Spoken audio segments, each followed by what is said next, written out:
प्रातः क्लास चल रहा था 17/5/1967। तीसरी पेज की मध्यांत में बात चल रही थी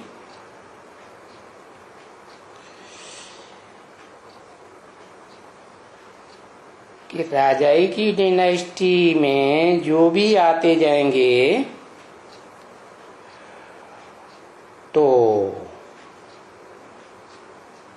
डायनेस्टी तो पीढ़ी दर पीढ़ी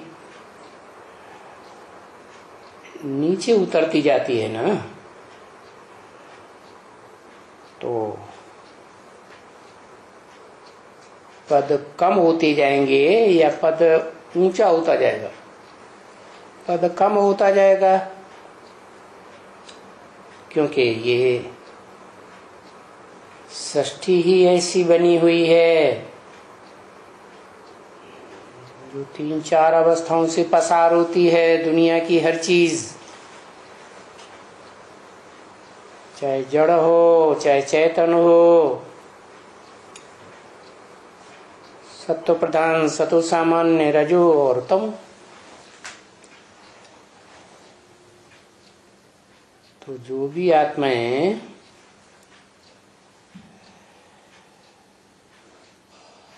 सूर्यवंशी नारायण के राज्य में आएंगी वो फिर जरूर जन्म लेते लेते नीचे उतरेंगी। तो बताया कि 16 कला से नीचे उतर करके वो ही नारायण वाली आत्माएं नंबरवार राम की डायनेस्टी में आती हैं 14 कला संपूर्ण में।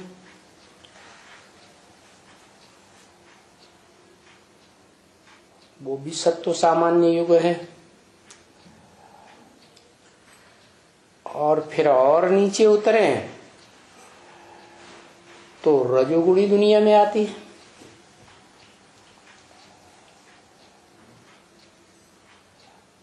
रजोगुणी दुनिया में सत्व गुण प्रधान नहीं रहता।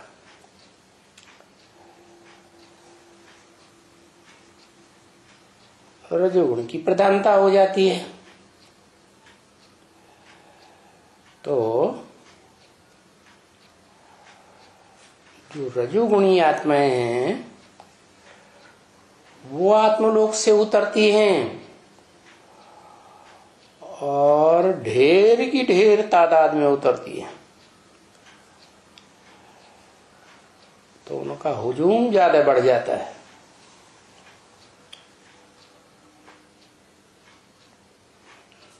इस दुनिया में तो जो सतयुग से जन्म लेती हुई आत्माएं आ रही हैं, त्रेता से जन्म लेती हुई आत्माएं आ रही हैं, क्योंकि सत्व प्रधान सतयुग में थोड़ी आत्माएं उतरती हैं, उससे ज्यादा सत्व सामान्य त्रेता में उतरती हैं। फिर द्वापर युग में ढेर की ढेर उतरने लगती है। तो वो रजो प्रधान दुनिया में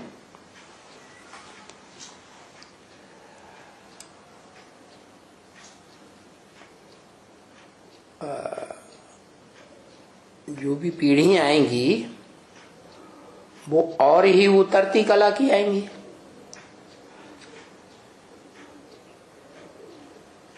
तो सुख कम हो जाता है और दुख बढ़ जाता है।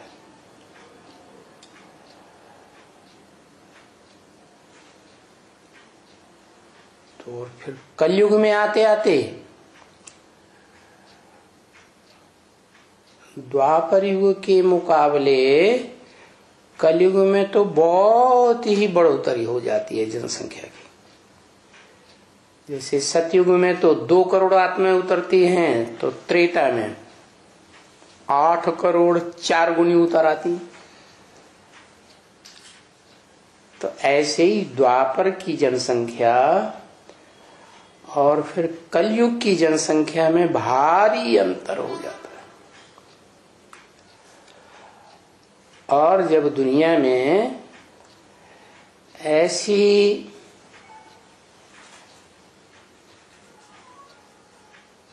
घटती कला वाली आत्माओं की या शून्य कला वाली आत्माओं की संख्या बढ़ेगी तो उनके संग के रंग का प्रभाव तो पड़ेगा ना देवात्माओं के ऊपर।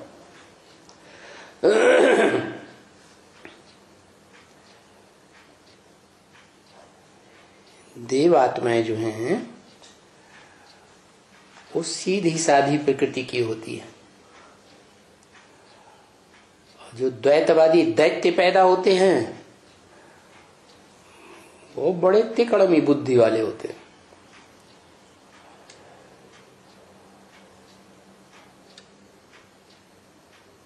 दुखदाई।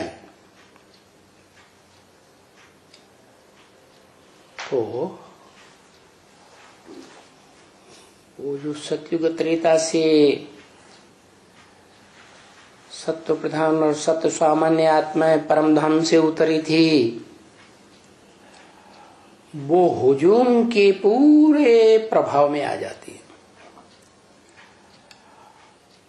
और जो द्वैतवादी धर्म देहधारी धर्म पिताओं और उनके फॉलोअर्स की आत्माएं आती हैं, उनके प्रभाव में पूरी तरह जकड़ जाती है।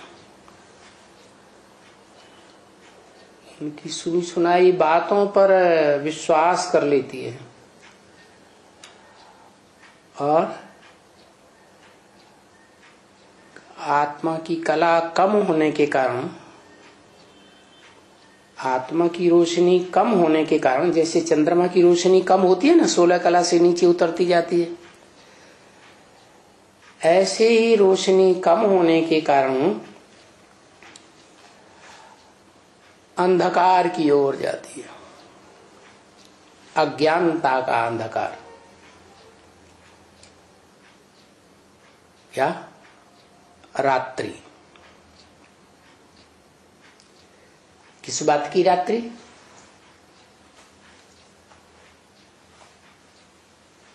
जो 5 तत्वों की दुनिया का प्रभाव बढ़ता है, 5 जड़ तत्व पृथ्वी जल वायु अग्नि आकाश का संघात देह तत्व, तो देहभान में ज्यादा रहने के कारण भौतिकवाद में लिप्त हो जाती है। ये पंचभूत तो विनाशी है ना, उनसे बना हुआ ये शरीर भी, देह भी विनाशी। तो विनाशी में बुद्धि भटक जाती है।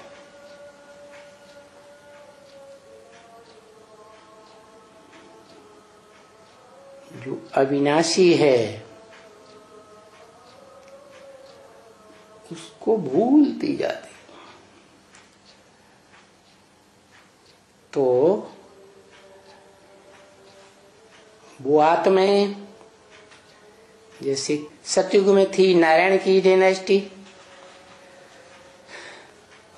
वही आत्माएं सतयुग में जन्म लेने वाली पीढ़ियों में त्रेता में राम की डायनेस्टी में आ जाती है 14 कला में।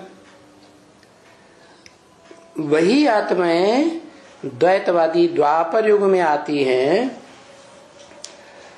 तो वो जो सप्तऋषि कहे जाते हैं, दाढ़ी मूछ वाले मनुष्य बन जाते, मनन चिंतन मंथन करने वाले। क्या? इंद्रियां है ना, 5 कर्मेंद्रियां, 5 ज्ञानेंद्रियां।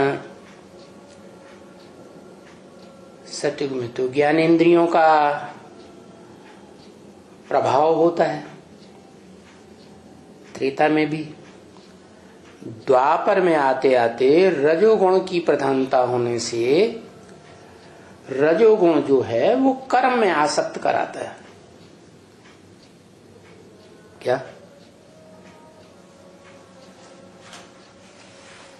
रजस वृत्ति बढ़ती है ना,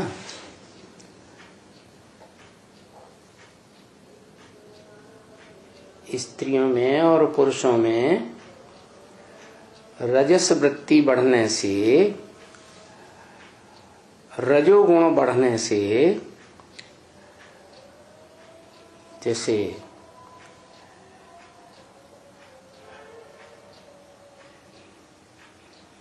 शक्ति का क्षीणता ज्यादा बढ़ जाती है और बुद्धि कर्मों में आसक्त हो जाती है, कर्मेंद्रियों के कर्मों में। कर्मेंद्रियां तो नीची हैं और ज्ञानेंद्रियां तो ऊंची हैं। तो ज्ञानेंद्रियों का प्रभाव जहां होता है वहां आत्मिक स्थिति रहती है। सब देवताओं की बुद्धि में होता है मैं ज्योति बिंदु आत्मा। और जैसे ही दैत्यों की द्वैतवादी दुनिया में वो देव आत्माएं उतरती हैं तो जो ऊपर से आने वाले धर्म पिताएं और उनके फॉलोअर्स की हुजूम आत्माएं आती हैं तो उनके संग के रंग से कर्मेंद्रियों में आसक्त हो जाते हैं। और कर्मेंद्रियों में मुख्य कर्मेंद्रिय कौन सी है? कामेंद्रिय। तो काम का मतलब है इच्छा बढ़ जाती है सुख भोगने की। और यहां तक इच्छा बढ़ती है कि जो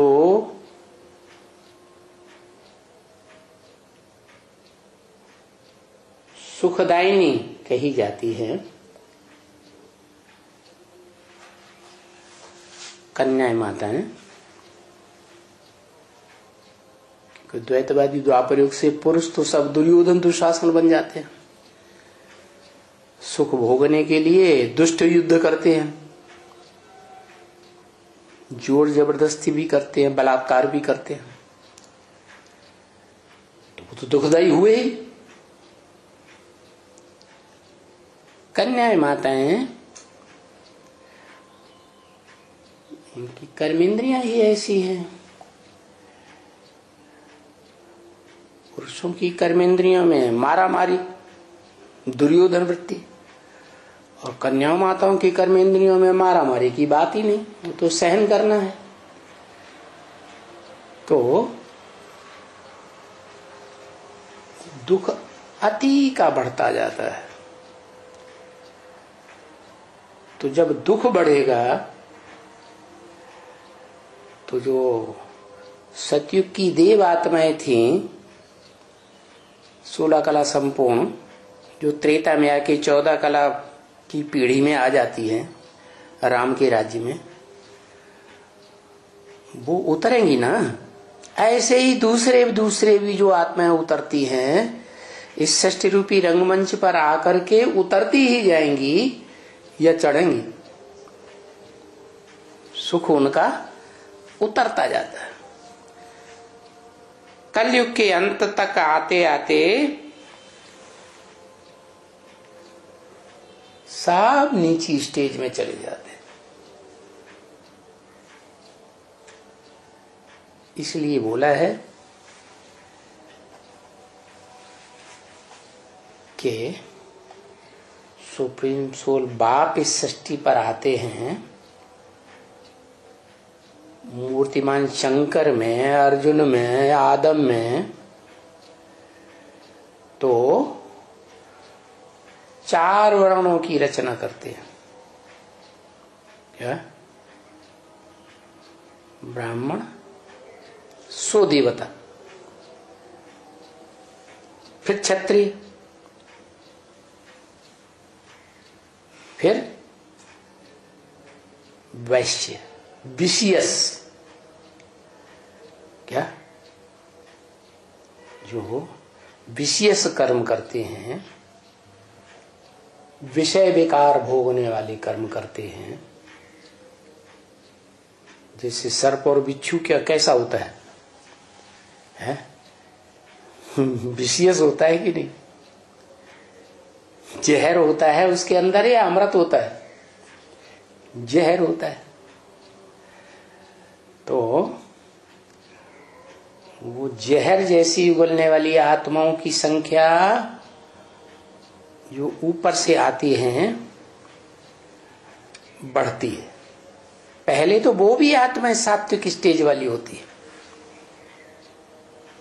जिसे बोला ना ब्रह्म वाक्य कि क्राइस्ट जब आता है तो शुरुआत में विकार की चेष्टा उनमें नहीं होती है, क्योंकि सत्व प्रधान स्टेज होती है शुरुआत में दुनिया की हर चीज की, हर आत्मा की। इसलिए वो आत्माएं सुखी रहती है, परंतु उनमें वो भावना तो नहीं है आत्मिक स्टेज की, क्योंकि वो तो आती ही उस दुनिया में है जहां कर्मेंद्रियों से सुख भोगा जाता है? कर्मेंद्रियां तो वो नीचे स्टेज वाली है ना। तो वो कैसे भी सत्व प्रधान स्टेज में रहें सत्य धाम से आते आते, लेकिन वो सुख तो नहीं भोग सकती जो सतयुग का 16 कला संपूर्ण सुख था, त्रेता का 14 कला संपूर्ण सुख था। वो सृष्टि की जो तीसरी स्टेज है, चौथी स्टेज है, रजो प्रधान तमो प्रधान, उसी के अनुसार सुख भोगेंगी और नीचे गिरती जाएंगी। पहले सुख, फिर धीरे धीरे दुख बढ़ता जाता है, अंत में जाकर के सभी धर्म वाली आत्माएं तामसी बन जाती है। तो बता दिया कि जो जिस डायनेस्टी में आएंगे, किसी भी धर्म की डायनेस्टी में, जैसे अंग्रेजों की डायनेस्टी चली ना, क्रिश्चियंस की, king Edward the first, second, third, fourth, तो ऐसे ही हर धर्म वालों की डायनेस्टी चलती है, पीढ़ियां चलती हैं। तो सब नीचे उतरते जाते हैं। हाँ, पहले जरूर सबको ऊंची स्टेज में जाना है, रोशनी की स्टेज में, बाद में नीचे उतरना है। तो ये समझने की बात है क्या कि ये सृष्टि कैसी है? 3 गुणों वाली। सत्वगुण से सत्व सामान्य से रजो से तामसी बनती जाती है, जड़त्वमयी बुद्धि बनती जाती है। तो ये बात किसने बताई? शिव सुप्रीम सोल जो जन्म मरण के चक्र से न्यारा है, इसलिए त्रिकालदर्शी है।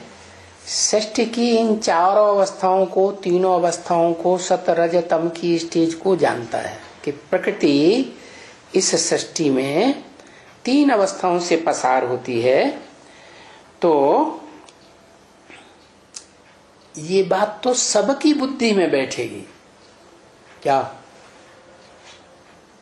कि पहले हेवनली गॉडफादर इस सृष्टि पर आता है तो हेवन रचता है, फिर हेवन ही बना रहेगा या नीचे उतरेगा? है नीचे जाता है। हेवन से, स्वर्ग से नरक बनता है। सीधी बात हो गई। हेवन क्यों बनता है, स्वर्ग क्यों बनता है? स्वस्थिति से स्वर्ग बनता है और देह की स्थिति से पंच तत्वों के भाव में आने से, भौतिकवाद में आने से क्या होता है? नरक बनता है। नरक बनाने वाला हुआ मनुष्य। क्यों? मनुष्य में क्या खास बात है? देवताओं को भी हाथ पांव होते हैं, नाक कान इंद्रियां होती हैं, कर्म इंद्रियां, ज्ञान इंद्रियां होती हैं। अंतर क्या है? कुछ अंतर है ना? क्या अंतर है देवताओं में और नरक के मनुष्यों में? मनुष्य कहेंगे तब जब मनन चिंतन मंथन करें, सोच विचार करें। सत्युग त्रेता रूपी स्वर्ग में तो सोच विचार की बात ही नहीं। आत्मा ज्योति बिंदु, बिंदु की स्टेज में रहते हैं। बिंदु माने निसंकल्प। जहां निसंकल्प स्टेज है वो तो योगी हुए या भोगी हुए। जैसे गीता में परिभाषा बताई योग की। योगी कौन है? नहीं असन्यस्त संकल्पो योगी भवति कश्चन। जिसने संकल्पों का पूरा त्याग नहीं किया है, संकल्प रहित नहीं हुआ है, तो वो योगी नहीं हो सकता। माने योगी कौन हो सकता है? जिसके अंदर संकल्प विकल्प आना बिल्कुल बंद हो जाए, ज्योति बिंदु, फुल स्टॉप। तो सत्युग त्रेता में रामकृष्ण की दुनिया में सब कैसी स्टेज में होते हैं? निसंकल्पी आत्मिक स्टेज में होते हैं। ज्योति बिंदु आत्मा। देह और देह की इंद्रियों की तरफ ध्यान आकर्षित नहीं होता उतना। ज्ञान इंद्रियों का सुख लेते हैं लेकिन आत्मिक स्थिति नहीं भूलती। और ये जो मन चलाने वाली दुनिया है, द्वैतवादी, यहां मन सक्रिय हो जाता है।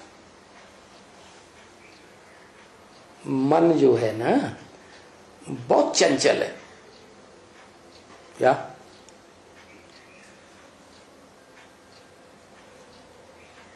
माने बहुत इधर उधर दौड़ता है। तो मन की दौड़ने की शक्ति, गति बहुत तेज है।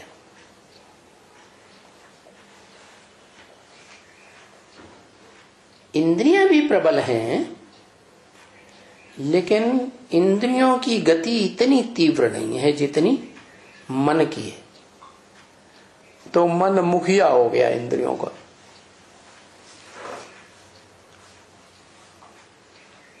इसलिए शिव बाप आकर बताते हैं कि आजकल की दुनिया में जो योग समझते हैं वो देह की इंद्रियों को कंट्रोल करते हैं। आसन लगाना, श्वास प्रश्वास को कंट्रोल करना, ये कोई योग नहीं है। बल्कि इससे तो और ही देहभान बढ़ेगा और बढ़ता जा रहा है।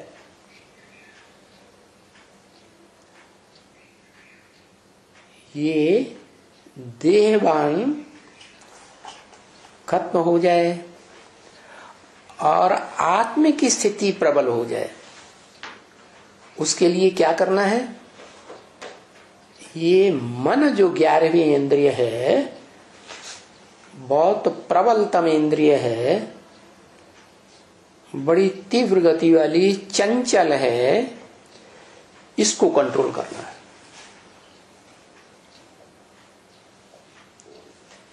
तो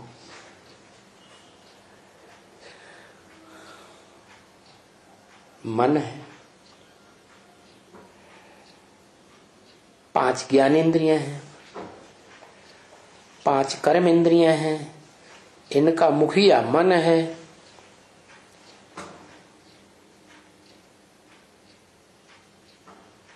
मुखिया की संचालन करने से इंद्रियां सक्रिय हो सकती है।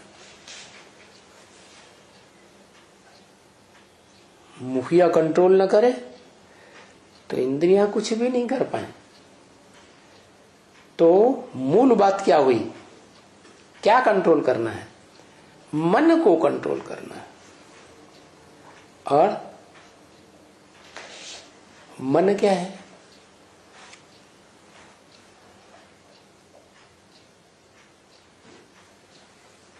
मन है संकल्प शक्ति। संकल्प करना, विकल्प करना, सोच विचार करना, बस सोच विचार करते रहो, रिजल्ट कुछ भी नहीं। क्यों? क्योंकि मन को कंट्रोल तो करना सीखा ही नहीं।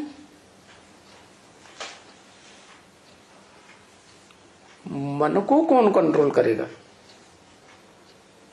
है? जैसे गीता में कहा ना, इंद्रियाणि परान्याहो, इंद्रियां बड़ी प्रबल हैं। 10 इंद्रियां बड़ी प्रबल हैं। इंद्रियेभ्यः परम मन, इंद्रियों से प्रबल मन है 11वीं इंद्रिय। कोई इंद्रियों को अगर वो सहयोग न दे तो इंद्रियां अपना सुख नहीं भोग सकती, दुख नहीं भोग सकती। तो वो मन की प्रबलता को कौन कंट्रोल करे? तो बताया मनसस्तु परा बुद्धि, मन से भी प्रबल बुद्धि है। तो दुनिया में जितने मनुष्य हैं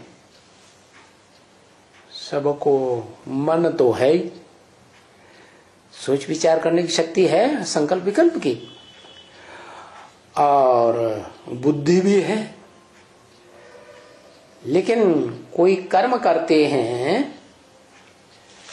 तो कर्म करने से पहले मन का उपयोग बहुत कम करने वाले लोग हैं, और मन का उपयोग करते भी हैं तो मन के ऊपर नियंत्रण नहीं, नियंत्रण करने वाला पता ही नहीं है क्या। तो अब वो पता करना है कि मन का कंट्रोलर कौन है। 500-700 करोड़ मनुष्यों में मन है, हैं? और ये भी पक्का पता चल गया कि जो मनुष्यों के अंदर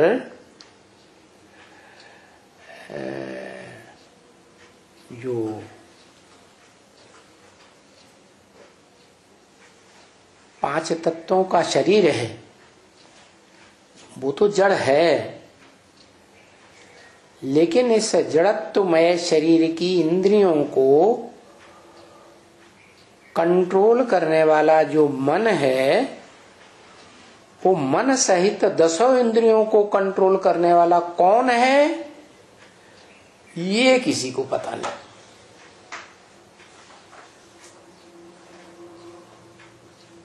क्या? ऐसी स्थिति जब हो जाती है भौतिकवादी दुनिया की, तब किसकी जरूरत? वो जरूरत है जो बुद्धि कही जाती है, मन को और 10 इंद्रियों को कंट्रोल करने वाली। अब 500-700 करोड़ मनुष्यों में इंद्रियां भी हैं, मन भी हैं, तो कौन बताएगा?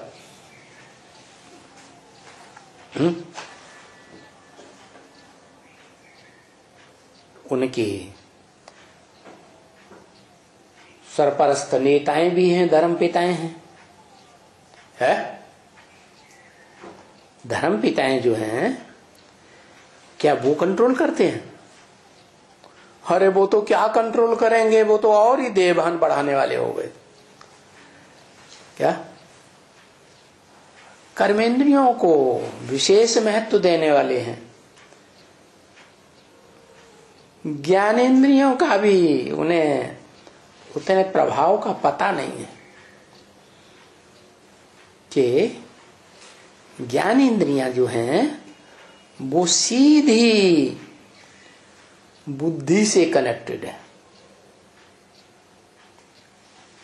क्या? बुद्धि जो है, ये मन और बुद्धि, ये फिर किस में और किसकी मन और बुद्धि के आधार पर परिवर्तन आएगा? मनुष्य सब नंबरवार हैं, 500 करोड़ के एक जैसे हैं, नंबरवार है। तो 500-700 करोड़ मनुष्यों में जो बहुत तीव्र मन वाला कोई है या नहीं है? कौन है? बताओ। बहुत तीव्र मन वाला,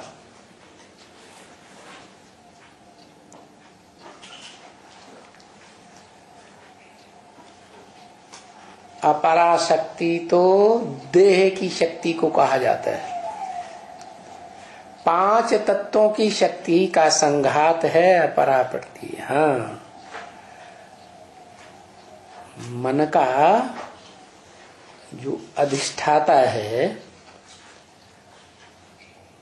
क्योंकि 500-700 करोड़ मनुष्यों में मन है और वो मन बड़ा चंचल है, तो उन सबका अधिष्ठाता वो है जिसकी चाल बड़ी तीव्र गति वाली है।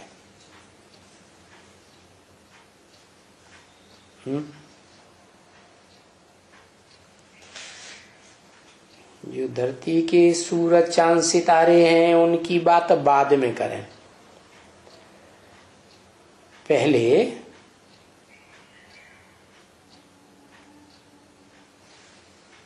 आत्मिक स्टेज वाले चैतन्य ज्ञान सितारे हैं, उनको समझना पड़े ना। क्या कहा? किसको समझने की जरूरत है? स्थूल सूरज चांद सितारों को समझने की पहले जरूरत है, या जो धरती के चैतन्य सितारे हैं, मनुष्य आत्माएं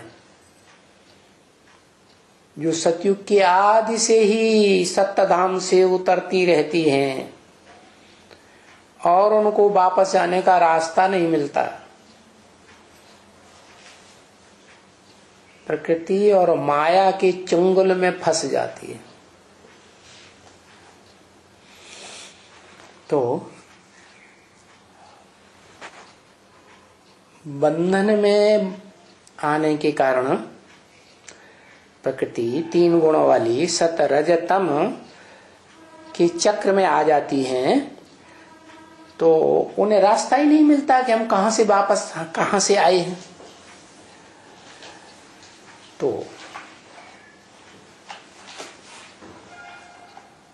रास्ता बताने के लिए उस आत्मा को इस सृष्टि पर आना पड़े जो कभी भी जन्म मरण के चक्र में गर्भ से जन्म लेती ही नहीं। वो एक ही आत्मा है जिसे अंग्रेज लोग कहते हैं सुप्रीम गॉड फादर। क्या? सुपरमेसी वाला फादर, जिसका कोई फादर नहीं।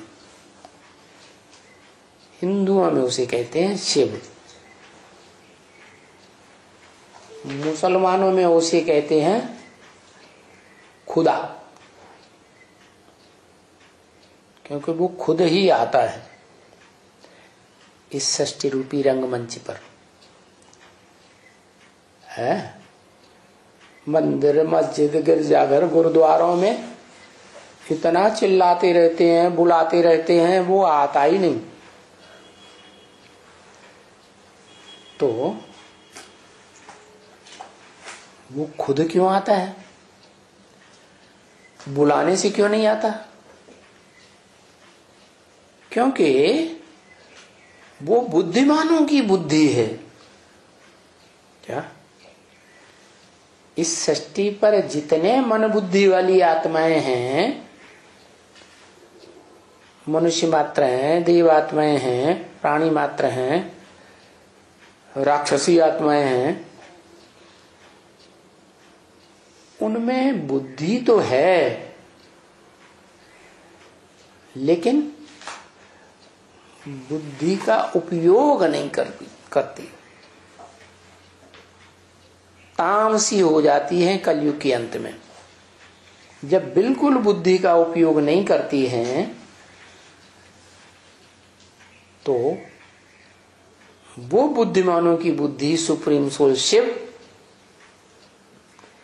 इस सृष्टि पर आता है,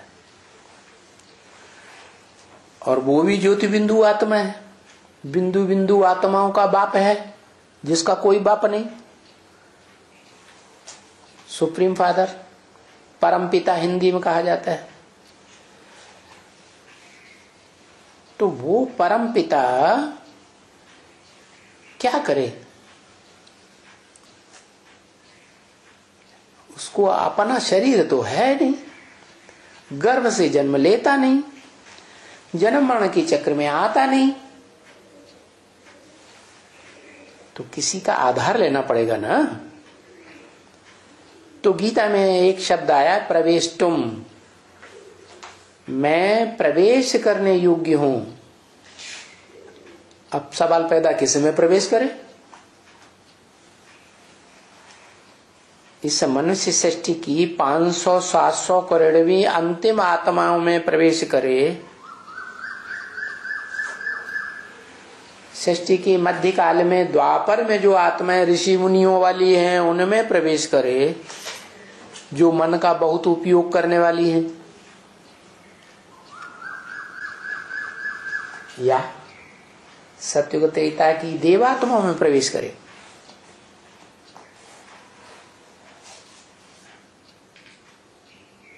तो किस में प्रवेश करे? तो वो तो जन्म मरण की चक्र में न आने से इस सृष्टि के बारे में त्रिकालदर्शी है ना। मनुष्य आत्माएं जो जन्म मरण के चक्र में आती हैं वो आगे पीछे के जन्म जानती ही नहीं, इसलिए भूल जाती है। वो तो अजन्मा है, इसलिए भूलने का सवाल ही नहीं। तो वो जानता है क्या कि इस सृष्टि रूपी रंगमंच पर ऑलराउंड पार्ट बजाने वाली आत्मा कौन है। क्या ये रंगमंच है ना सृष्टि, तो रंगमंच है, यहां ड्रामाबाजी होती है। तो इस ड्रामाबाजी वाली दुनिया में कोई बड़े से बड़ा ड्रामा बनाने वाला भी होगा क्या? पहले तो अपने जन्म जन्मांतर का बड़े से बड़ा ड्रामा बनाता होगा, फिर दूसरी आत्माओं का भी, जो आत्मा रूपी पार्टधारी हैं उनका भी ड्रामा बनाता है। तो वो कौन, उसके लिए बोला है ब्रह्म वाक्य मुरली में, सबसे बड़ा ड्रामाबाज है व्यास। क्या? जो ऋषियों मुनियों में सबसे ज्यादा मनन चिंतनशील दिखाया गया, उसका नाम दिया है व्यास शास्त्रों में, जिसमें दिखाते हैं कि व्यास की प्रसन्नता से गीता मिली। व्यास प्रसादात, गीता में शब्द आया ना। और व्यास ने ही वेद लिखे हैं, इसलिए कहते हैं वेद व्यास।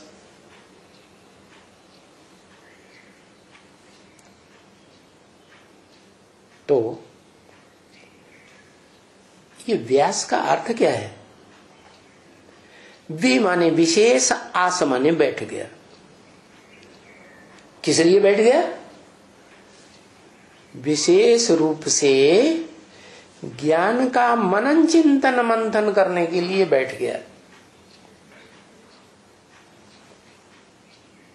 तो शास्त्रों में आया है कि मनन चिंतन मंथन ज्ञान का तो सबसे जास्ती व्यास ने किया, जिनके नाम की व्यास गद्दियां चलती रही। जो गद्दी पे बैठा उसको टाइटल मिल गया व्यास। तो नंबरवार व्यास हुए ना। तो जो सेकंड नंबर व्यास है वो कौन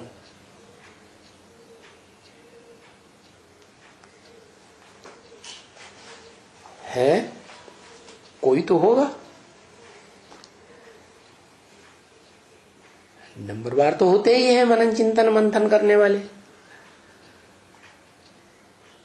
तो वो शास्त्रों में दिखाया है गणेश जी महाराज। क्या?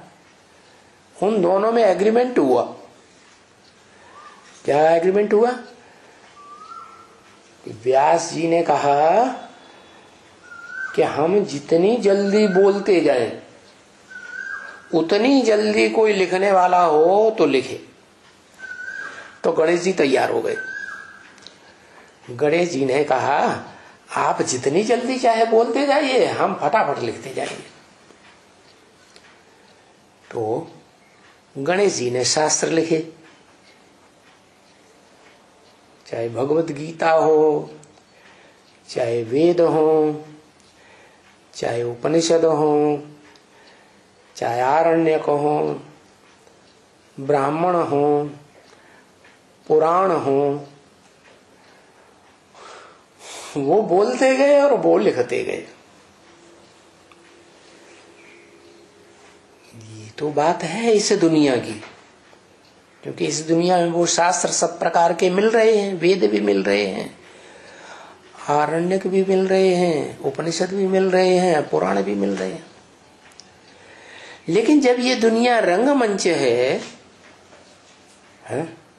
व्यास जी ड्रामाबाज है बड़ा से बड़ा, तो इस ड्रामा की रिहर्सल भी होती होगी। कोई टाइम पर तो रिहर्सल हुई होगी। तो ये जो 4 युगों वाला 4 सीन का ड्रामा है, ह्यूज ड्रामा, बड़ा ड्रामा, दुनिया का बड़े से बड़ा ड्रामा, उसकी रिहर्सल कब होती है? तब ही होती है जब वो खुदा खुद आता है। कौन खुदा? नाम क्या बताया? शिव। वो जन्म मरण के चक्र में ना आने से उसकी देह नहीं होती, देह का नाम होने का सवाल ही नहीं। तो उसका नाम कैसे? उसकी बिंदु आत्मा का ही नाम है। क्या? उसकी आत्मा का परिचय दिया है गीता में, अणोअणीयान समनुस्मरेत्य। क्या? जो अणु से भी अणु अति सूक्ष्म है, ऐसी छोटी बिंदी। क्या? बिंदु की लंबाई चौड़ाई होती है क्या? नहीं होती है ना। कितना भी छोटे से छोटा बनाते जाओ। सुना गया कि कोई होशियार चित्रकार ने एक चावल के ऊपर पूरी गीता लिख दी।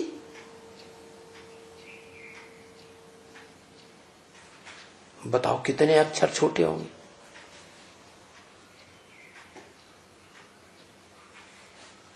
जैसे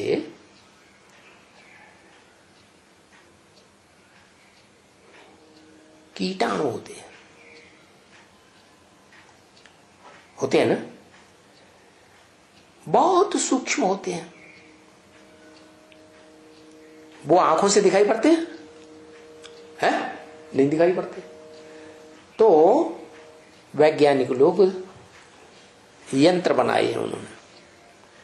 उन यंत्रों से वो सूक्ष्म से सूक्ष्म कीटाणुओं को देख लेते हैं कि वो कीटाणु क्या हरकत कर रहे हैं।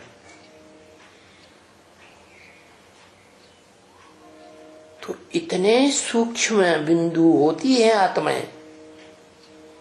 कीटाणु भी तो प्राणी है ना, उनके अंदर फिर सूक्ष्म आत्मा।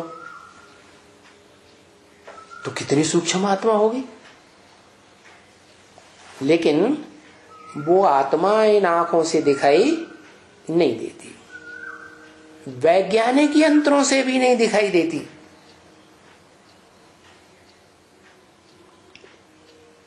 उसको देखने के लिए रोशनी चाहिए, दर्शन शक्ति चाहिए कि नहीं है? तो जैसे इस स्थूल दुनिया में जो जड़त्वमयी दुनिया है ना, सूरज चांद सितारों की, उसमें रोशनी देने वाला कौन है?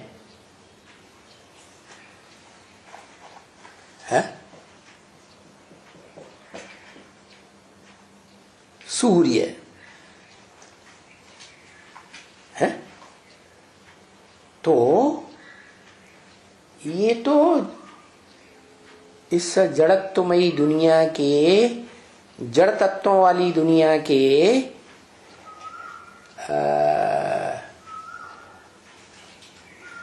जड़त्वमयी सूरज चांद सितारों की बात हुई। ऐसे ही धरती के जो चैतन्य सितारे मनुष्य आत्माएं हैं, उनमें सूर्य कौन? कोई पार्ट बजाने वाली ऐसी आत्मा है जो धरती पर सूर्य के रूप में पार्ट बजाती है?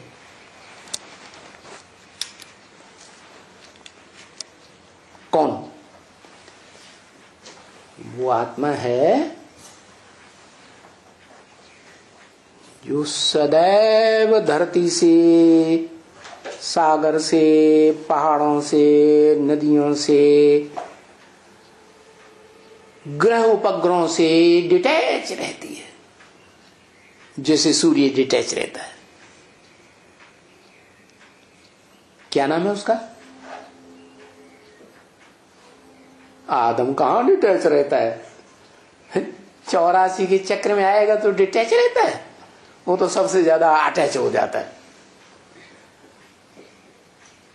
इतना चिपक्कू राम है कि एकदम पत्थर बुद्धि बन जाता है। जैसे दुनिया में पत्थर बनते हैं ना, तो मिट्टी के कण उनमें चिपकते जाते हैं और पत्थर बड़ा होता जाता है नारायण दात तेरे की नहीं। नारायण वाली आत्मा नीचे नहीं गिरती है, राम बनती है कि नहीं है? द्वापर युग में आकर के पाठ नहीं बजाती, तो वो आसक्त नहीं होती। शिव बाप, क्या कहा? बाबा नहीं, शिव बाप अलग बात, वो बिंदु बिंदु आत्माओं का बाप है शिव, बाबा नहीं। क्या? जितने भी मनुष्य आत्माएं हों, चाहे प्राणी मात्र की कोई भी आत्माएं हों, वो बिंदु हैं। कैसी बिंदु? जड़ बिंदु नहीं, चैतन्य बिंदु। जैसे सूर्य रोशनी देता है, ऐसे वो आत्माएं चमकीली हैं सितारों की भांति। क्या? रोशनी वाली है। तो 500-700 करोड़ पहले मनुष्यों की बात ले लो, उनमें रोशनी है, कैसे पता चले? है? हाँ, आंखों में से रोशनी निकल रही है ना, तो आंखों के द्वारा रोशनी का पता चलता है कि हाँ, मनुष्यों के शरीर में भी कोई ज्योति स्वरूप बिंदु है, आत्मा, जिसकी रोशनी आंखों से निकल रही है। मनुष्य शरीर छोड़ देता है, मुर्दा हो जाता है, तो आंखें रोशनी निकलती है? नहीं निकलती।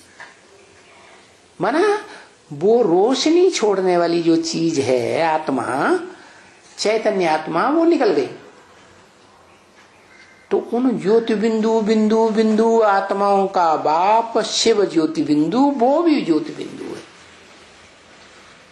सीधी सी बात है ना, जैसा बाप वैसे बच्चे, चींटी का बाप चींटी जैसा, हाथी का बाप हाथी जैसा, सांप का बाप सांप जैसा लंबा।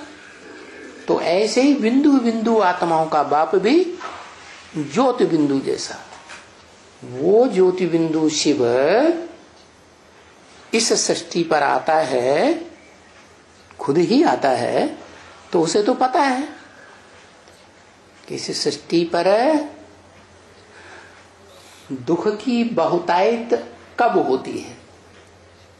आखिरी 84वें जन्म में, 84 का चक्र है ना इस सृष्टि में, तो आखिरी 84 जन्म या 84वां जन्म जब शुरू होता है तो बहुत दुख बढ़ने लगता है। तो उसी समय वो आता है।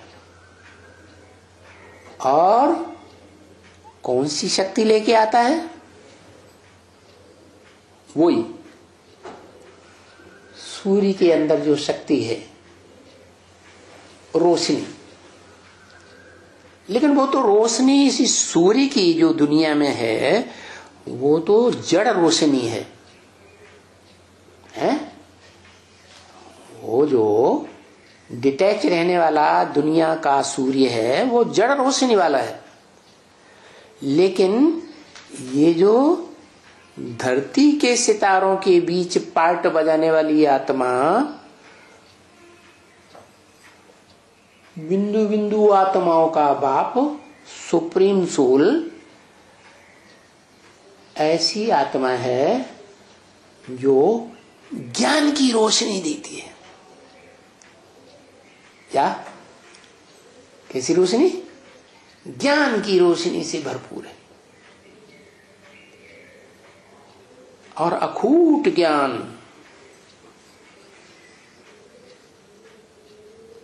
तो वो ज्ञान की रोशनी लेकर जब इस सृष्टि पर आता है, तो उस ज्ञान की रोशनी को ही कहा जाता है बुद्धि। क्या? दर्शन शक्ति, सूर्य के समान दर्शन शक्ति। कौन सी आत्मा? शिव।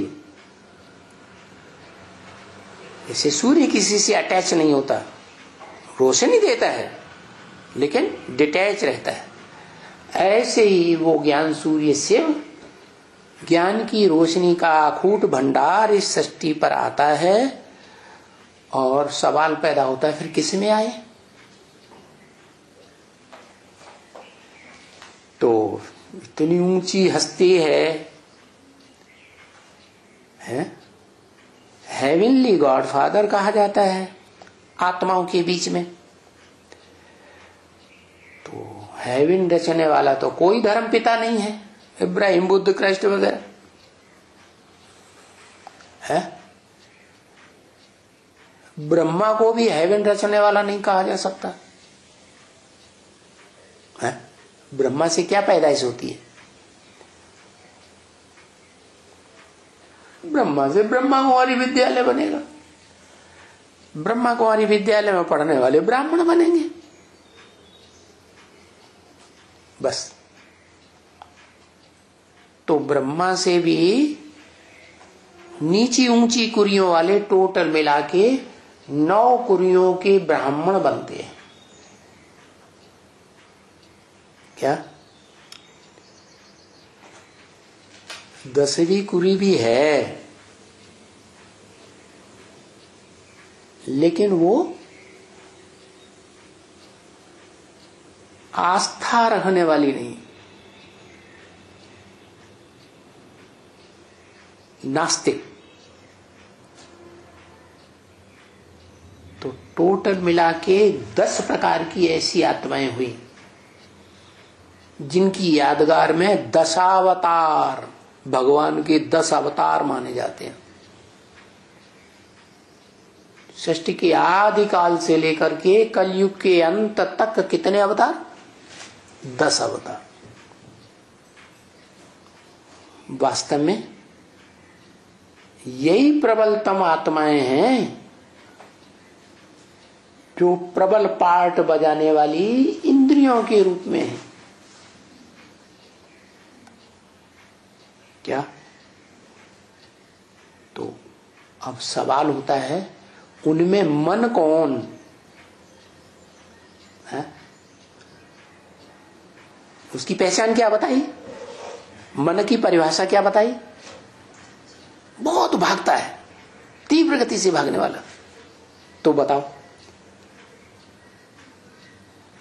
जो जड़त्वमयी संसार है, 5 तत्वों वाली दुनिया, सूरज चांद सितारों की दुनिया, इसमें सबसे तेज भागने वाला कौन है?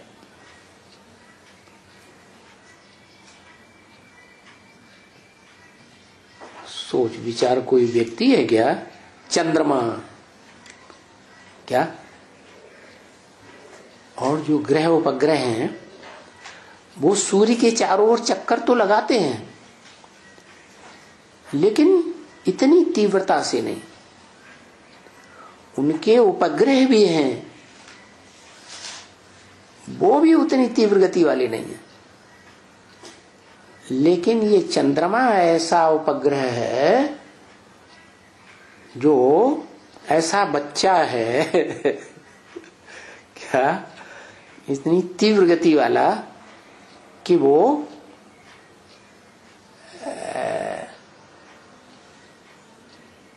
जो पृथ्वी है ना, धरणी माता, उस धरणी माता का ऐसा बच्चा है जो अपनी धरणी माता के चारों ओर चक्कर काटता है, और धरणी माता सूर्य की चारों तरफ चक्कर काटती है। क्या? धरणी जो है वो सूर्य की कितनी देर में चक्कर काट लेती है?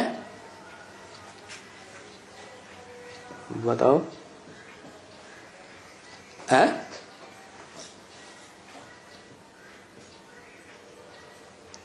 अपनी जगह पर तो घूमती है पृथ्वी, वो तो 24 घंटे में घूमती है, लेकिन सूर्य का चक्कर लगाती है 365 दिन में। और चंद्रमा पृथ्वी का चक्कर लगाता है। तो ज्यादा तीव्र गति वाली पृथ्वी हुई या चंद्रमा हुआ? है? चंद्रमा।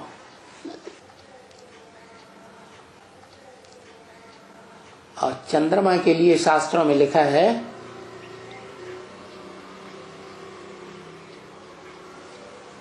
वहां सोम रस भरा हुआ है क्या? इसलिए चंद्रमा का एक नाम सोम भी है। उसके नाम पर एक दिन का नाम सोमवार। लेकिन इतनी तीव्र गति से जो दौड़ता है चंद्रमा, वो चंद्रमा मां के चक्कर काटता है।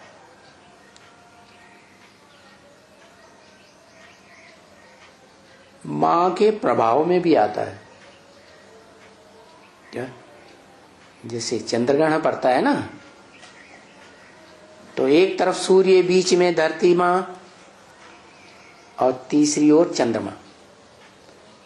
तो सूर्य की रोशनी जब धरती पर पड़ती है तो उसकी परछाया चंद्रमा पर पड़ती है, जो चंद्रमा काला दिखाई देता है, अंधेरे में आ जाता है। समझ में आ रहा है? अंधेरे में आ जाता है। क्यों? क्योंकि सूर्य की रोशनी को माता ने ढक लिया, माता के परछावे में आ गया, प्रभाव में आ गया। तो ऐसे ही एक आत्मा है मनुष्य षष्ठी रूपी रंगमंच पर, जो चंद्रमा के रूप में पार्ट बजाने वाली है और बड़ी तीव्र गति से दौड़ने वाली है।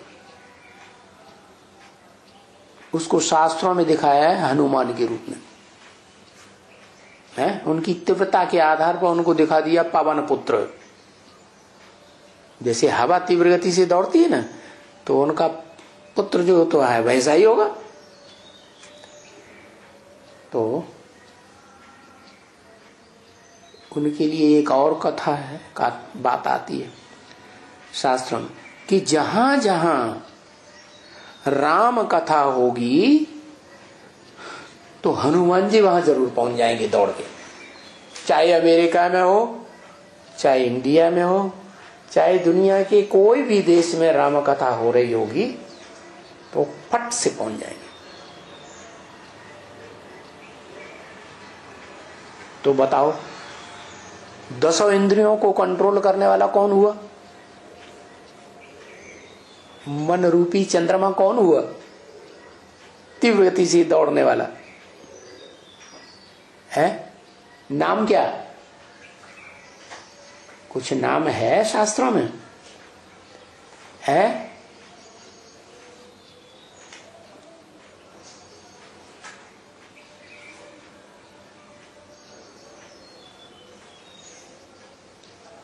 मनु, मनन चिंतन मंथन करने वाला है मनुष्य। मनुष्य रूप में तो ठीक है, ब्रह्मा को दाढ़ी मूछ वाला दिखाते हैं तो मनुष्य तो हुआ भिखारी। क्योंकि कलयुग के अंत में जो ड्रामा का चौथा सीन है ना, उसके अंत में ही खुदा आता है, दुनिया को हेवन बनाने वाला हेवनली गॉड फादर आता है। तो वो क्या करता है? मन का जो सार रूप है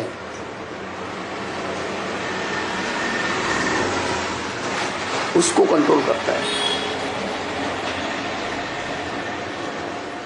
कौन है मन का सार रूप?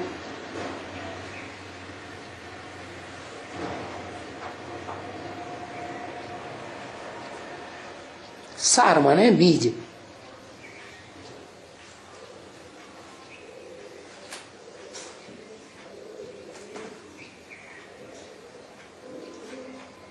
हाँ, वो आता है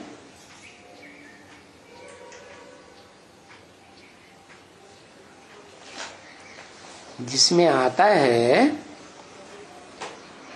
वो है आदम, मनुष्य सृष्टि का पहला मनुष्य कलयुग के अंत में तो मनुष्य ही होते हैं, भले राक्षसी प्रवृत्ति के हो। सत्ययुग त्रेता था तब देवताई प्रवृत्ति के थे। सृष्टि की मध्य में हो सकता है कि मनन चिंतन मंथन करने वाले पक्के मनुष्य हों। तो जिस आदम के तन में आता है वो हुआ सार रूप में चंद्रमा। क्या? लेकिन चंद्रमा पर अपनी रोशनी होती है? नहीं होती है। वो तो यहां देखने में आता है लोगों को कि चंद्रमा प्रकाश दे रहा है सितारों की तरह, लेकिन उसमें अपनी रोशनी तो होती नहीं। और वहां जल भी नहीं है। क्या? क्योंकि पृथ्वी का बच्चा है ना।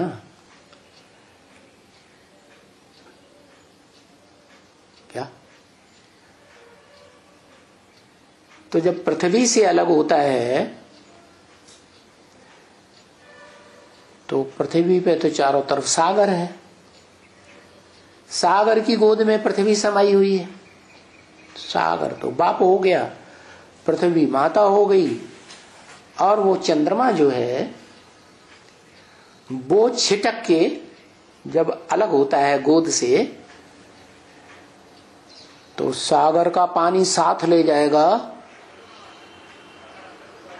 या पृथ्वी की आकर्षण शक्ति से खिंच आएगा?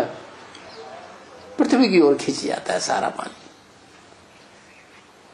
तो ज्ञान जल का नाम निशान नहीं है। ज्ञान किसे कहते हैं? जानकारी को। किसकी जानकारी? झूठ की? सत्य की? सत्य की जानकारी माने सृष्टि की और सृष्टि के रचयिता बाप की सच्ची जानकारी का, ज्ञान का नाम निशान नहीं।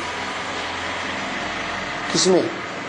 वो सार रूप जो चंद्रमा दिखाया जाता है, परम ब्रह्म, पहला ब्रह्म। क्योंकि ब्रह्मा तो अनेकों के नाम है ना। उनमें से जो पहला ब्रह्मा है उसमें ज्ञान का नाम निशान नहीं रहता, एकदम पत्थर बुद्धि आत्मा बन जाती है।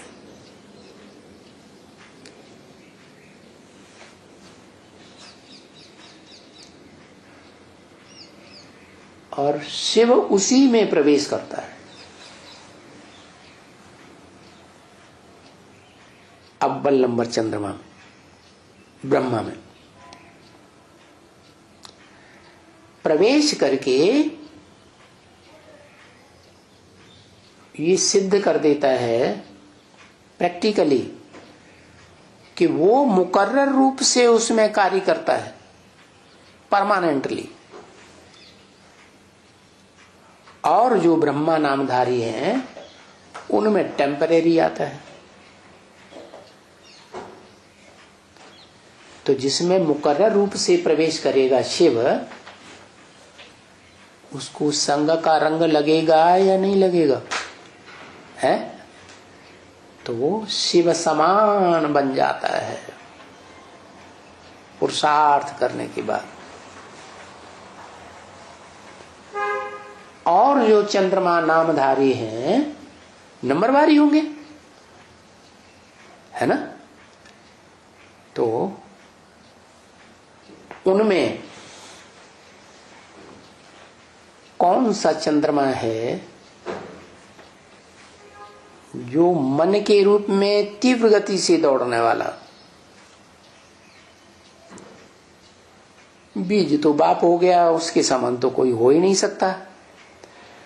बाकी चार ब्रह्मा के मुख और जो दिखाए जाते हैं, जो ब्रह्मा सु विष्णु बनता है, चार भुजाएं दिखाई जाती हैं, उनमें कौन सा है जो बहुत तीव्र गति से दौड़ने वाला है?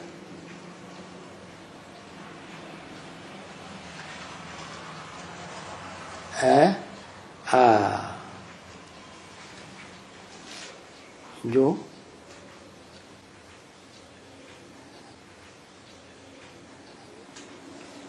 परम ब्रह्म वाली आत्मा है ना, जो ईश्वर इस सृष्टि पर आकर के, शिव आकर के पुरुषोत्तम संगम युग में स्वर्णिम स्वर्ग विस्थापन करते हैं। स्वर्णिम युग का, 5वें युग का श्रेष्ठ ते श्रेष्ठ स्वर्ग बनाते हैं, नरक की दुनिया के बीच में स्वर्ग बनाते हैं। तो उस स्वर्ग में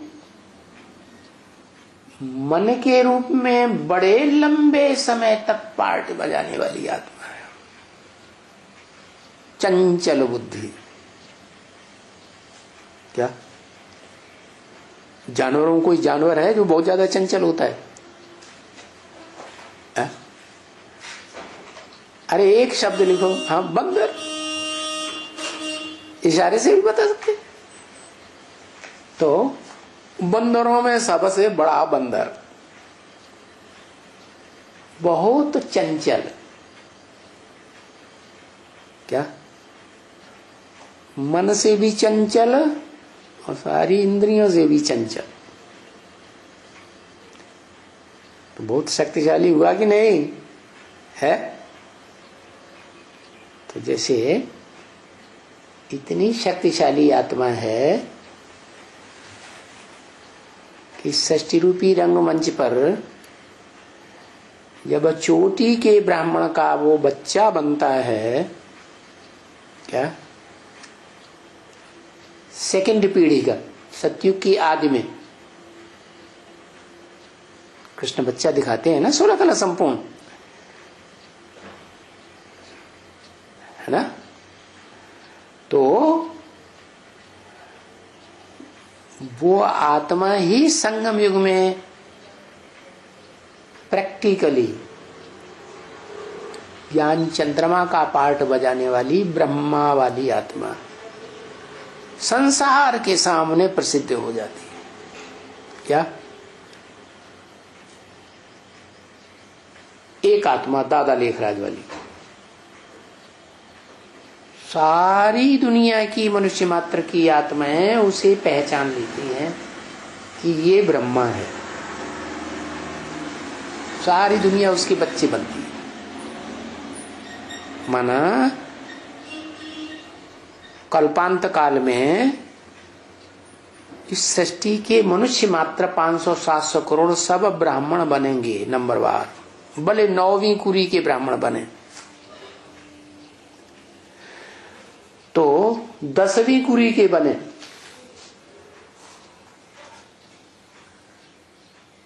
उनका नाम हटा दो, तो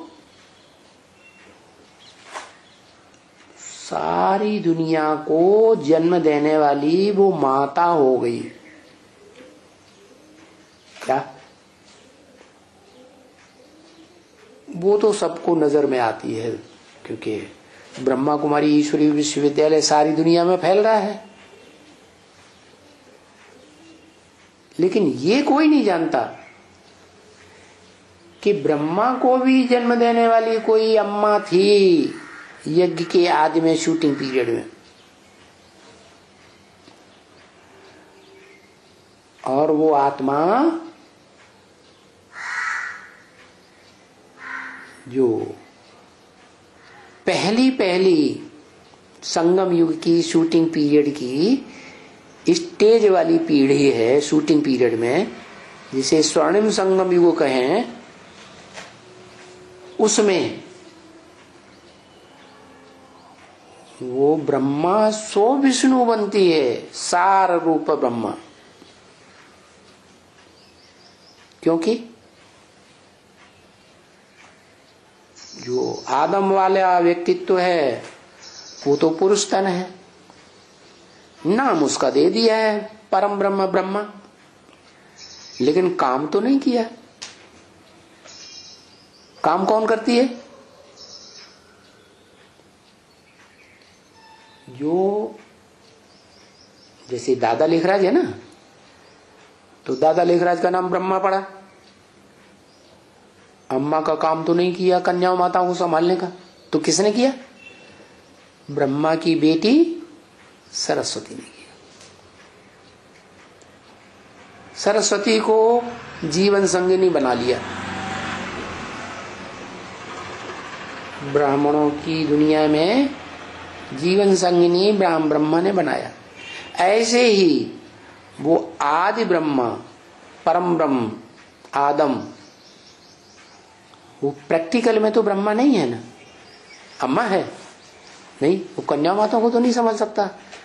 तो उसने किसको बनाया?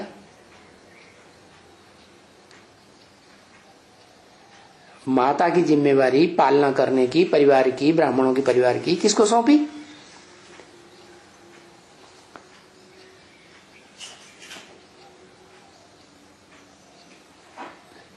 जगदम्बा।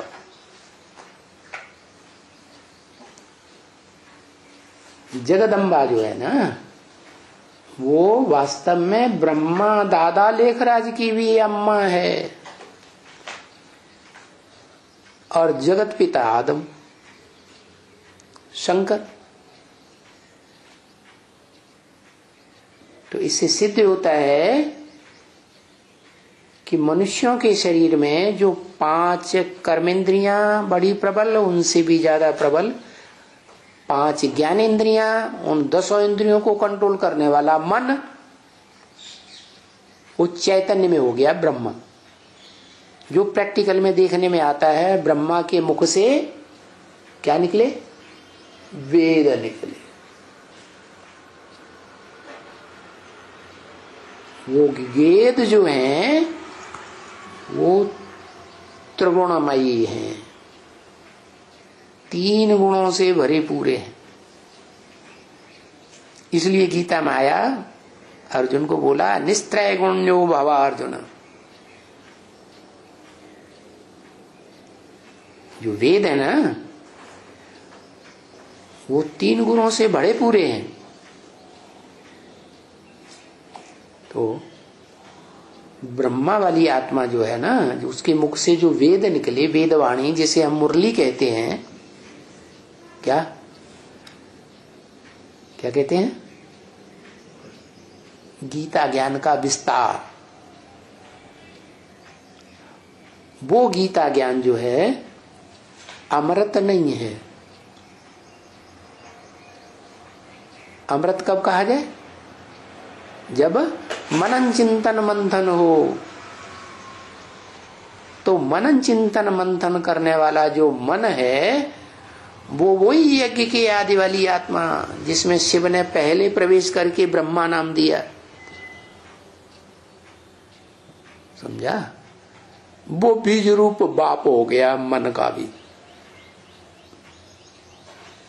और दोबारा जन्म लेके वो आत्मा यज्ञ में जब आती है तो क्या बन जाती? मनन चिंतन मंथन करने वाला मनु बन जाती। आदि मनु कहते हैं।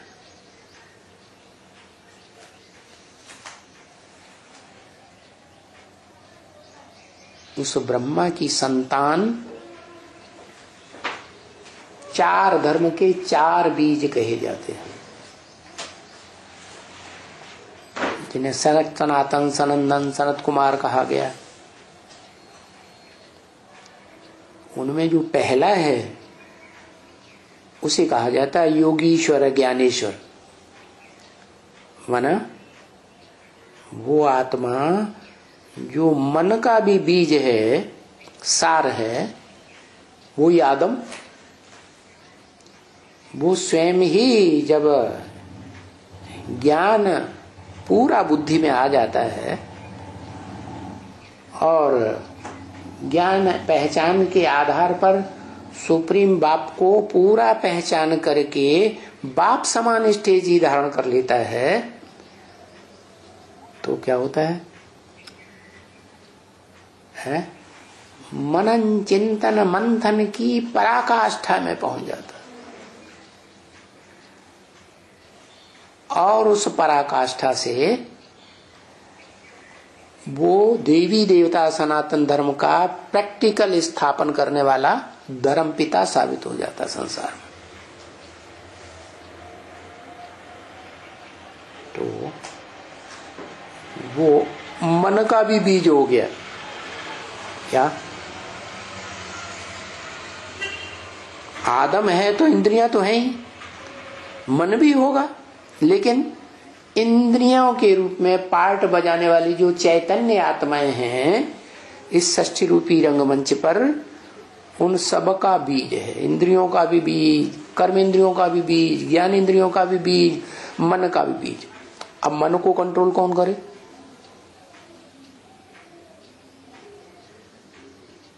अरे मन भी तो बहुत भागने वाला है ना। चलो बीज रूप में ही, सार रूप में है।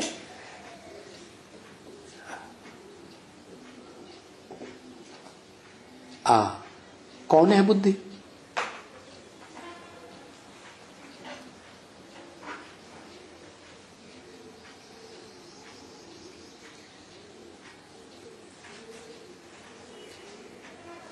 लेकिन बुद्धि जो है वो क्या द्वापर युग के आदि में बुद्धि काम नहीं करती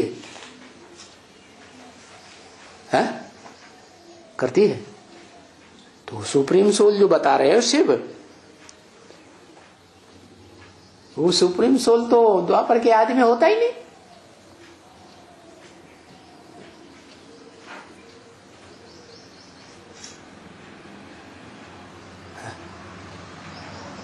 अरे बाप ही तो है शिव। कौन है समान उसके? शिव बाप के समान है शिव बाबा। जिस साकार तन में प्रवेश करता है तो साकार और निराकार का मेल कहा जाता है बाबा। जब हम कहते हैं शिव बाबा तो कौन याद आना चाहिए? कौन सी आत्मा याद आनी चाहिए? शिव याद आना चाहिए, या जिसका शरीर है वो शरीरधारी आत्मा याद आनी चाहिए?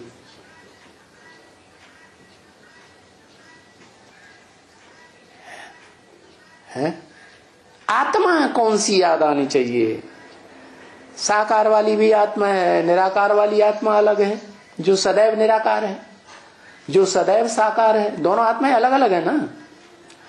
आदम है सदा साकार इस सृष्टि में, शिव है सदा निराकार।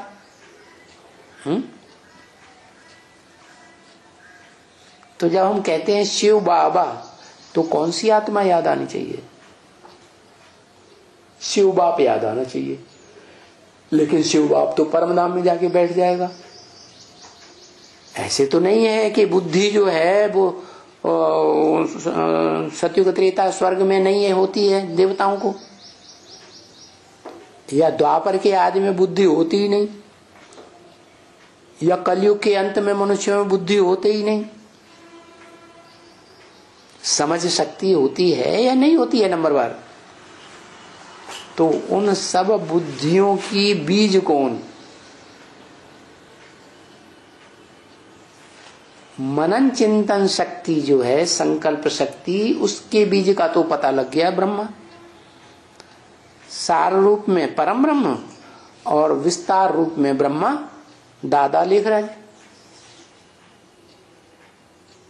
हुआ ना। तो बुद्धि का प्रैक्टिकल रूप कौन इस सृष्टि पर? मनो की बुद्धि। ये मानव की बुद्धि क्या होती है? शंकर है, उसको त्रिनेत्री दिखाते हैं ना। बुद्धि का तीसरा नेत्र कौन से देवता को दिखाते हैं?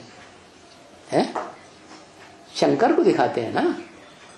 वो शंकर है मनुष्यों के बीच में, मनुष्य आत्माओं के बीच में बुद्धि का प्रबलतम पार्टधारी आत्मा। गीता में कहा ना है? क्या कहा? अभी तो बताया इंद्रियां बड़ी प्रबल हैं, 10 इंद्रियां, उनसे प्रबल मन है, मन रूपी ब्रह्मा हो गया। और मन से भी प्रबल है बुद्धि। तो कौन है इस मनुष्य सृष्टि में बुद्धि? प्रैक्टिकल में जो मनुष्यों में सबसे जास्ती बुद्धिमान मनुष्य आत्मा है, कौन? कौन? एक शब्द नहीं बोल सकते। शंकर।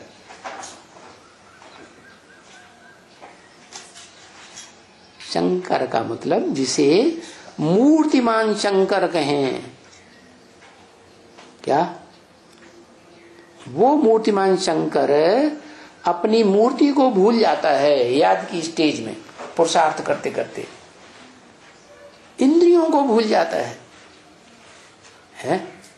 इंद्रियों को कंट्रोल करने वाले मन का भी प्रभाव उसके ऊपर नहीं रहता। मन को भी बुद्धि से कंट्रोल कर लेता है। क्या? मनसस्तु परा बुद्धि, मन से भी प्रबल बुद्धि है। और बुद्धि से भी प्रबल जो है इस मनुष्य सृष्टि रूपी रंगमंच पर पार्ट बजाने वाली आत्मा, वो शिव है। तो शिव प्रवेश करके परमानेंटली जब प्रवेश करता है पुरुषोत्तम संगम युग में, तो उसको आप समान संग के रंग से बन जाना पड़ता है, स्मृति की शक्ति से।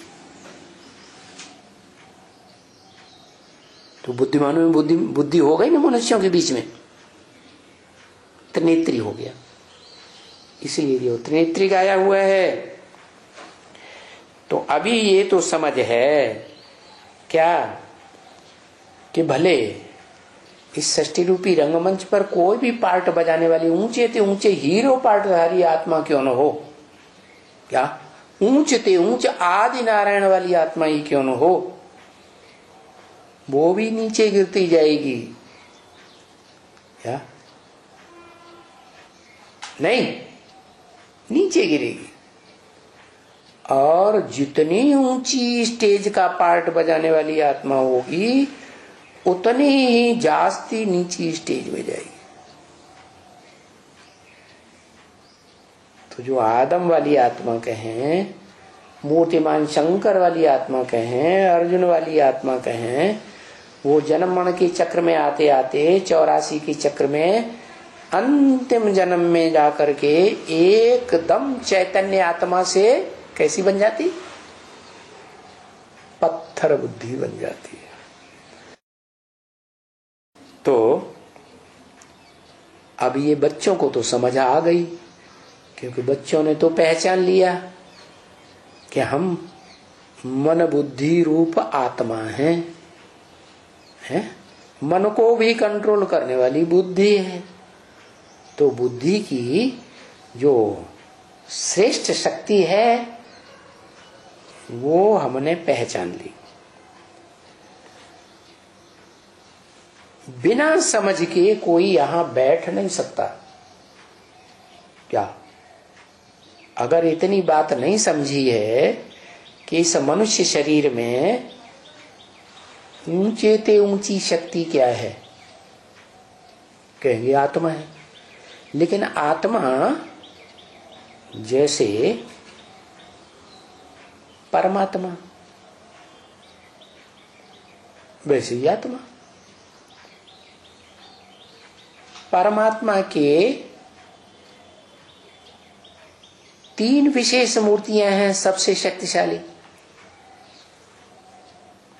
33 करोड़ देवताओं में, ब्रह्मा विष्णु शंकर।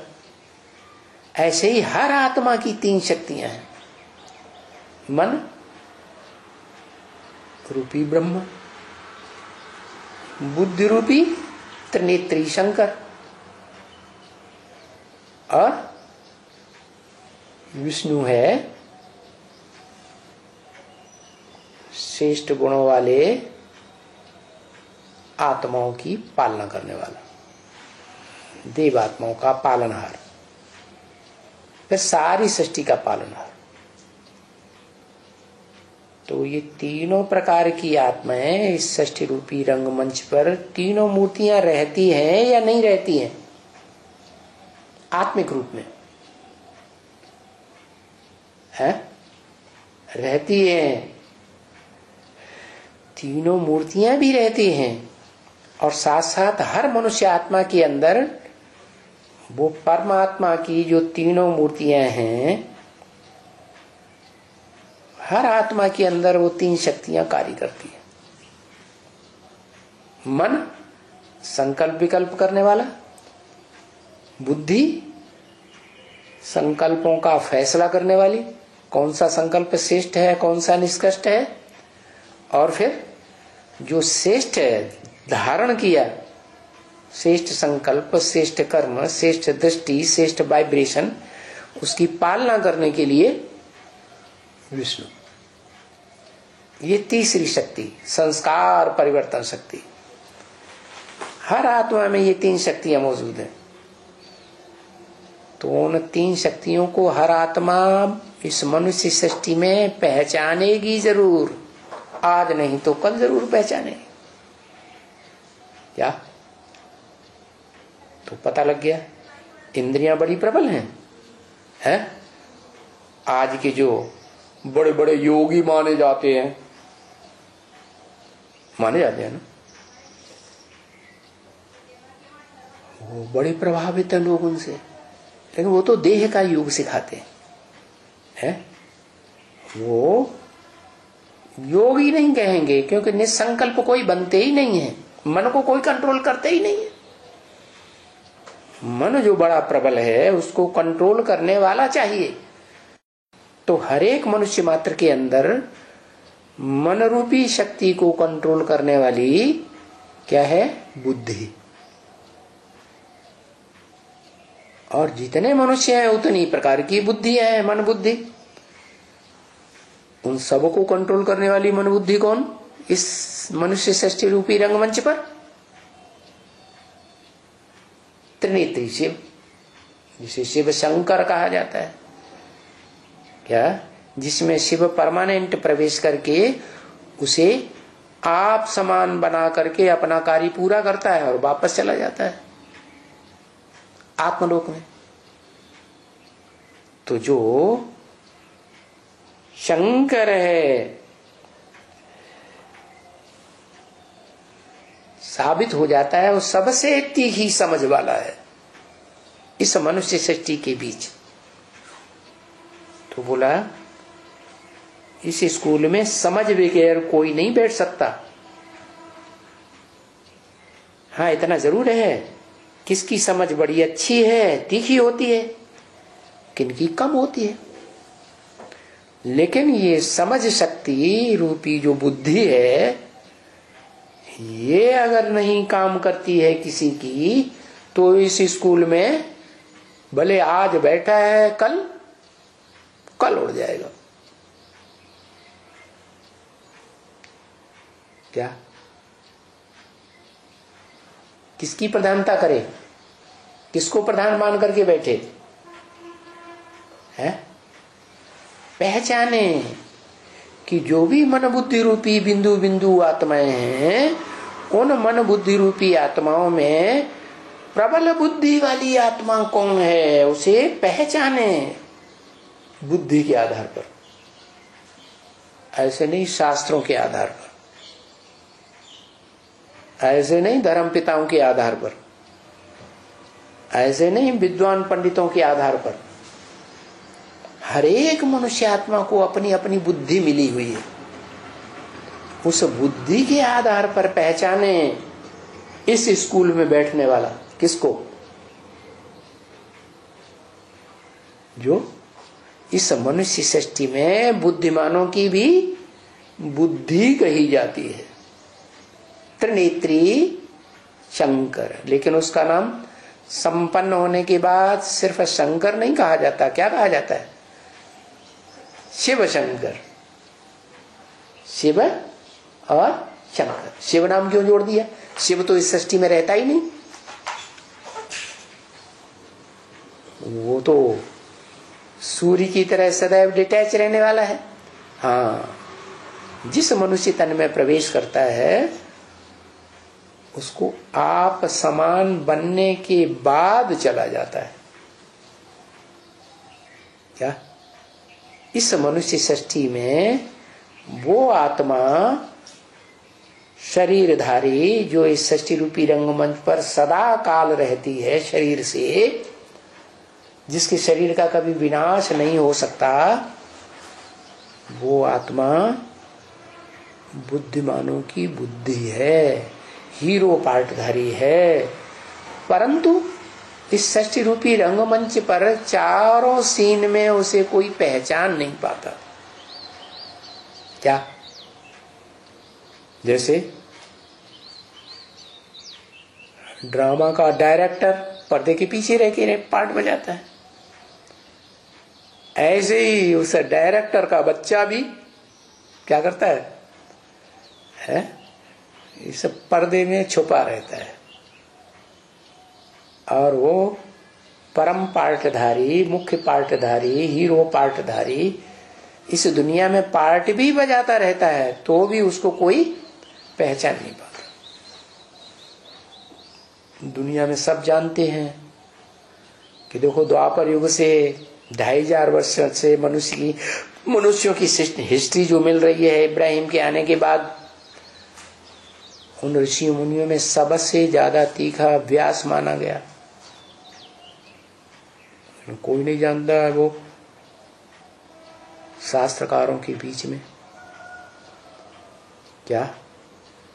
शास्त्र का विधान करने वालों के बीच में विधि विधान का निर्माता विधाता वो हीरो पार्टधारी है। कोई उसे कहता है कि हीरो पार्टधारी, कह दिया व्यास भगवान।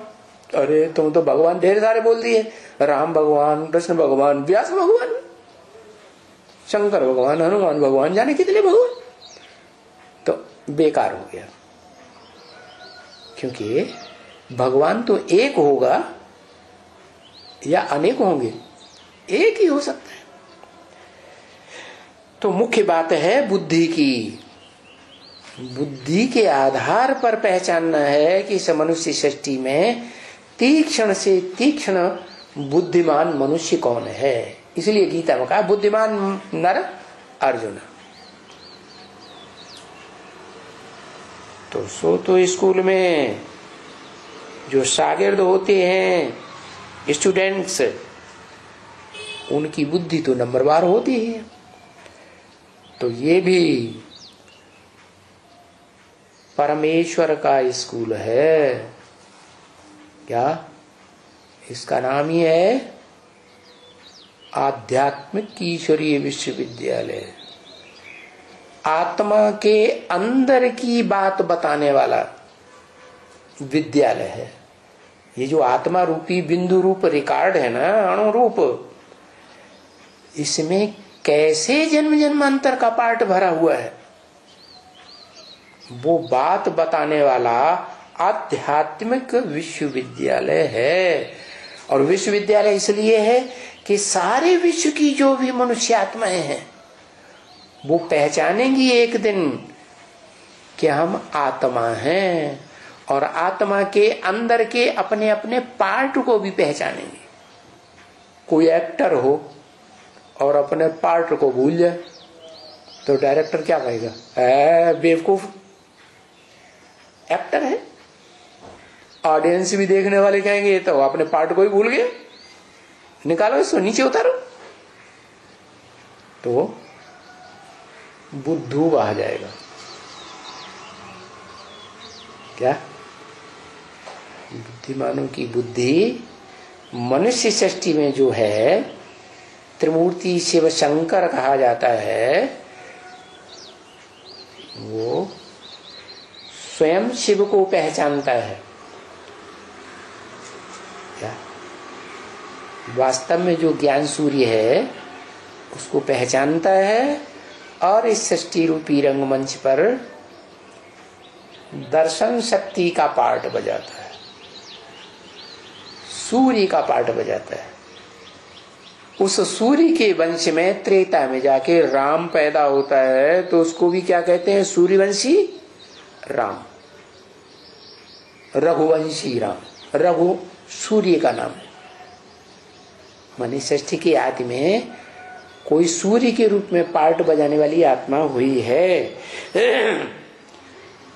तो बाप बैठ करके बच्चों को देखो, इतनी मीठी मीठी श्रेष्ठ ते श्रेष्ठ श्रीमत की बातें बताते हैं। क्या? मत माने बुद्धि, अकल। कौन देता है?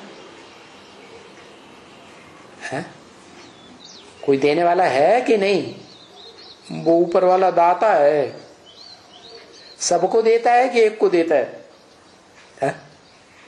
वो तो एक को देके चला जाता है। तो सबको कौन देता है फिर?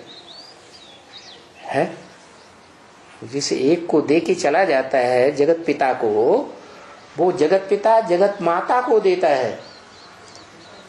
क्या? वो जगत माता भी साकारी से निराकारी बने, कॉम्बिनेशन। क्या? आत्मा और शरीर का कंबाइंड रूप उस माता के द्वारा सब बच्चों को वर्षा दिलवा।